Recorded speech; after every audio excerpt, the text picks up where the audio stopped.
صبح 16 ایول شبکه اطلاعاتی ایرده آلمان خبر داد که بر اثر باران و آبخیزی در مناطق غربی این کشور کمش 81 نفر به هلاکت رسید.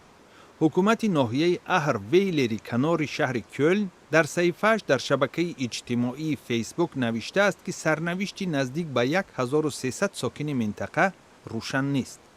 باران‌های پی در پی باعث گشتند که آب رودخانه‌ها از ساحل خارج شده، راه‌های ماشینگرد و خانه‌ها را شست. درخت‌ها چپه شدند. گروه‌های نجات مردم زیادی را از بالای بام خانه‌های زیر آب مانده بیرون کشیدند. در ولایت‌های نورتس، رین، وستفالیا و راینلند پلاتین کوچانیدن دسته جمعی ساکنان مناطق آفت زده جریان دارد.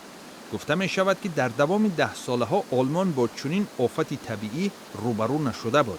در نتیجه باران و آبخیزی سال 2002 در این کشور 21 کس به هلاکت رسیده بود.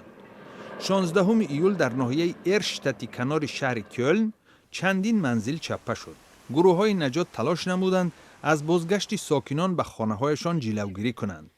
راه های ویران و قطع علاقه اینترنتی و موبیلی به پیشبرد عملیات نجات خلل می رساند. وزیر امور داخلی آلمان هرست سیهافر می گوید حکومت فدرالی تصمیم دارد به زودترین فرصت به ساکنان مناطق آفت زده یاری مالی رساند. مقدار آن 21 ایول در جلسه حکومت فدرالی تصدیق می شود. امروز 16 ایول همچنان تلویزیون بلژیک خبر داد که باران و آبخیزی حیات کمش 12 ساکن این کشور را از بین برده است.